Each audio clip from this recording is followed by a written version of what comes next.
Clinton announced yesterday. The race for the presidency, getting real interesting. Now, here's what caught my attention with Hillary. She will raise $2.5 billion in campaign donations in the run for the White House. Republican Senator from Wyoming, John Barrasso, is with us now.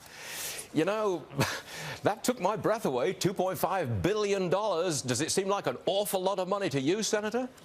Well, it really does, Stuart, but I will tell you, I served with Hillary Clinton in the United States Senate. She is determined, she's disciplined, she does her homework, and I think we absolutely have to make sure we don't underestimate her. We cannot take her for granted, but the American people want to change. We don't want just a repeat of what we've had. We need somebody new and a change in direction for America. So is the Republican Party saying, we can beat Hillary Clinton? Bring it on. We are confident. Can you say that? Oh, I am confident, but I'm just saying you can't take her for granted. It's going to be a tough, competitive race, but it's going to be a race about ideas. And we need a remedy to Barack Obama. We need a change in direction, and that's to get America back working again, let people keep more of their hard-earned money so they can make a decision about what to spend, what to invest, what to save. We don't need the government making those decisions for us. But Hillary Clinton, in her views, obviously, she's more of a much bigger government approach, that government has the answers, not the American people. And I put my trust and faith in decisions being made by the American people. Senator, you're on the Senate Foreign Relations Committee. As I understand it, you're going to be attending a hearing tomorrow on the Corker-Menendez bill, which requires congressional oversight of any deal with Iran. Listen to this quick bite from Senator Menendez, please. Well, I think the president has a misguided calculation that if you open your hands to dictators, that they will unclench their fists. Now, how does it stand in the Senate at the moment? We were told that you're getting close to the 67 votes you need to override a presidential veto. And now I'm told that maybe those 67 votes are not going to be there. What's the status of overriding a presidential veto, of that demand that Congress gets a say in the Iran deal?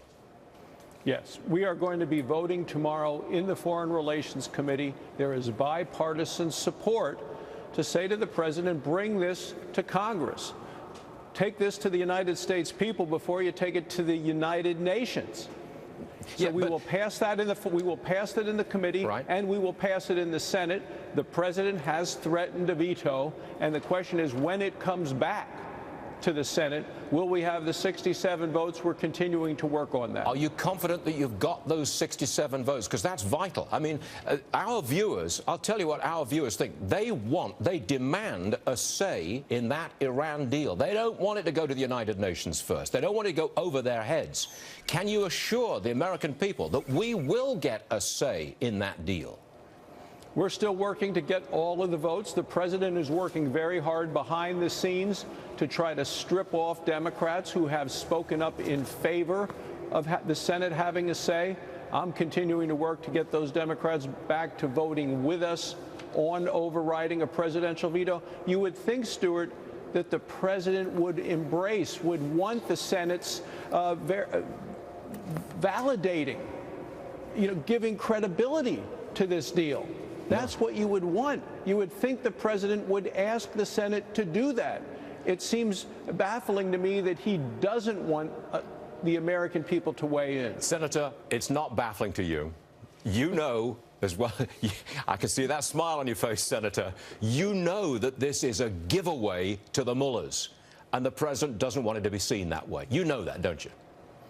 Well, I know that the president is pursuing a deal that I'm worried about in terms of our U.S. national security and the security of the world. Okay. As what I see of this framework, it doesn't do the things the president promised it would do. Okay. I think it allows Iran to ultimately get a nuclear weapon, and Iran with a nuclear weapon makes the world less safe, less stable, and less secure. Senator John Barrasso, Republican, Wyoming, thanks very much, as usual, for joining us. So we appreciate it.